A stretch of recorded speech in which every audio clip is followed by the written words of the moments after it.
Jangan sampai ada lagi yang menyuarakan lagi mengenai urusan penundaan, urusan perpanjangan. Enggak. Dianggap oleh masyarakat nggak melakukan apa-apa. Dianggap kita ini nggak ngapa-ngapain, nggak kerja. Atau mungkin juga nggak ngapa-ngapain, mungkin nggak kerja. Tidak ada statement, tidak ada komunikasi, harga minyak goreng sudah 4 bulan, tidak ada penjelasan apa-apa. Kenapa ini terjadi? Yang kedua, Pertamax. Menteri juga tidak memberikan penjelasan apa-apa mengenai ini. Kenapa Pertamax? Ceritain dong kepada rakyat, ada empati kita gitu loh. Nggak ada. Yang berkaitan dengan energi nggak ada. Bukan apa-apa, mungkin kita tuh nggak merasakan, tapi 300.000 rupiah bagi rakyat itu pas mau lebaran dapat itu, rasanya betul. Saya bisa merasakan betul itu. Senangnya kalau bisa memegang uang itu. Jangan menimbulkan polemik di masyarakat, fokus pada bekerja dalam penanganan kesulitan-kesulitan yang kita hadapi.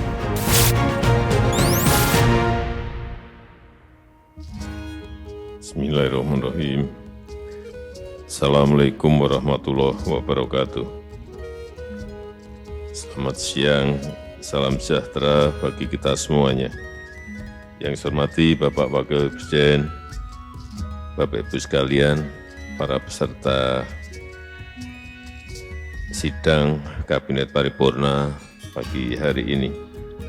Kita semua tahu bahwa situasi saat ini adalah situasi yang tidak mudah, situasi yang tidak gampang. Saya kira sisi baik fiskal kita, moneter kita sangat dipengaruhi oleh ekonomi global yang sedang bergejolak, utamanya yang berkaitan dengan kenaikan inflasi hampir di semua negara. Kesadaran ini harus kita miliki dan dampak itu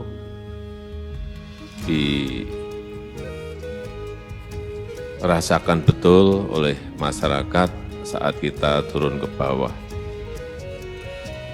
Amerika inflasinya saat ini sudah di angka 7,9, yang biasanya di bawah 1. Di Uni Eropa juga sudah masuk ke angka 7,5%, yang biasanya juga kira-kira hanya di angka 1. Turki sudah di angka 54. Ini angka-angka seperti ini akan membawa kita yang saya kira sudah kita tahan-tahan agar tidak terjadi kenaikan, tetapi saya kira situasinya memang tidak memungkinkan. Nggak mungkin kita tidak menaikkan yang namanya BBM, nggak mungkin. Oleh sebab itu kemarin naik Pertamax. Oleh sebab itu kewaspadaan yang tinggi ini harus setiap hari, setiap minggu harus dihitung terus bagaimana harga gas dan terutama memang selain harga energi dan juga harga pangan. Dua hal ini yang menjadi sangat-sangat penting sekali untuk terus kita waspadai bersama dan harus selalu dirapatkan, dikonsolidasikan agar tidak keliru dalam mengambil keputusan. Dan sekali lagi, selain rakyat, hampir di semua negara sudah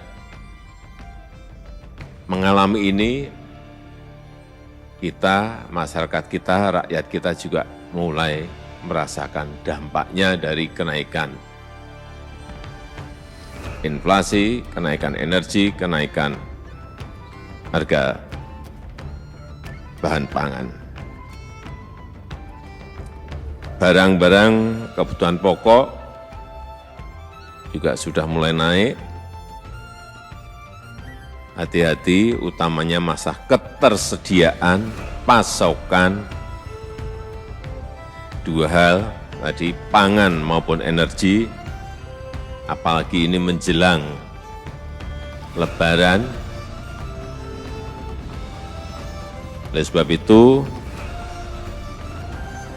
seluruh yang hadir di sini, anggota kabinet, kepada semua menteri, kepala lembaga, agar kebijakan yang diambil itu tepat. Sikap-sikap kita, kebijakan-kebijakan kita, pernyataan-pernyataan kita harus memiliki sense of crisis.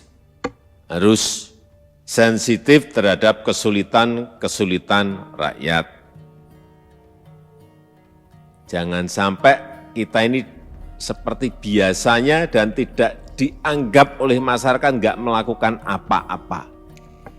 Tidak ada statement, tidak ada komunikasi, harga minyak goreng sudah 4 bulan, tidak ada penjelasan apa-apa, kenapa ini terjadi. Yang kedua, Pertamax, Menteri juga tidak memberikan penjelasan apa-apa mengenai ini. Hati-hati.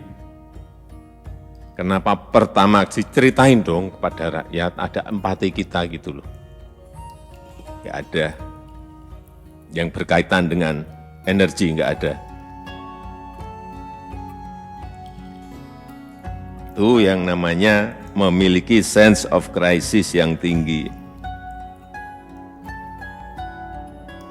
Terutama betul-betul saya minta ini yang berkaitan dengan kebutuhan pokok, dirumuskan betul, tidak hanya urusan minyak goreng, tetapi dilihat satu persatu, urusan beras seperti apa, urusan kedelai nanti akan seperti apa, urusan gandum nanti akan seperti apa. Kalau kerja nggak detail, kerja nggak betul-betul dilihat betul, dan kita ini diem semuanya, nggak ada statement, hati-hati. Dianggap kita ini nggak ngapa-ngapain, nggak kerja, atau mungkin juga nggak ngapa-ngapain, mungkin nggak kerja. Sekali lagi, merumuskan kebijakan yang tepat, melakukan langkah-langkah dan kepemimpinan yang cepat di lapangan, dan memberikan sekali lagi pernyataan yang sangat berempati kepada rakyat. Hati-hati, arus mudik ini bisa di luar perkiraan kita. Oleh sebab itu semua Kapolri dibantu TNI, Menteri Perhubungan,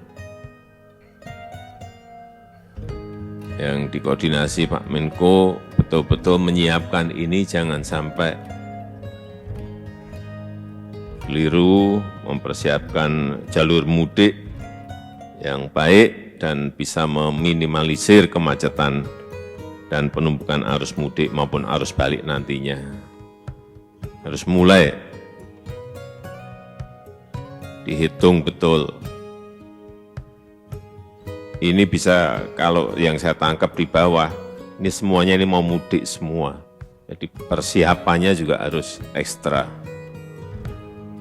Yang berkaitan dengan bantuan sosial, saya harapkan baik PKH dan lain-lain, plus yang kemarin BLT minyak goreng bisa disalurkan secepat-cepatnya sebelum Lebaran tiba. Syukur dalam minggu-minggu ini sudah bisa, sebagian sudah tersalurkan. bukan apa-apa. Mungkin kita tuh nggak merasakan, tapi 300.000 rupiah bagi rakyat itu pas mau lebaran dapat itu rasanya betul. Saya bisa merasakan betul itu. Senangnya kalau bisa memegang uang itu yang bisa dipakai untuk membeli minyak goreng dan kebutuhan-kebutuhan pokok lainnya. Saya juga ingin mengingatkan kembali, padat karya jangan dilupakan. Situasi seperti ini kita memerlukan lapangan kerja yang seluas-luasnya. Oleh sebab itu, ini perlu saya ingatkan lagi agar tidak lupa. Dorong industri-industri yang berkaitan dengan pangan, mungkin pakan ternak dalam skala kecil, dirumuskan juga yang berkaitan dengan cold storage yang bisa cold storage logistik yang bisa dipakai untuk menyimpan makanan dalam bahan pangan dalam waktu yang sangat panjang. Kemudian yang berkaitan dengan investasi, perlu saya ingatkan lagi, insentif untuk industri-industri yang padat pekerja, itu tolong diberikan ruang yang sebesar-besarnya. Industri yang berkaitan dengan substitusi impor atau TKDN, berikan ruang yang seluas-luasnya dalam rangka yang di depan tadi sudah saya sampaikan. Sekali lagi, jelaskan situasi global yang sedang sangat sulit, sampaikan dengan bahasa rakyat dan langkah-langkah yang sudah diambil pemerintah itu apa dalam menghadapi krisis dan kenaikan inflasi, dan jangan menimbulkan polemik di masyarakat, fokus pada bekerja dalam penanganan kesulitan-kesulitan yang kita hadapi. Jangan sampai ada lagi yang menyuarakan lagi mengenai urusan penundaan, urusan perpanjangan. Tidak. Saya rasa itu yang ingin saya sampaikan. Terima kasih.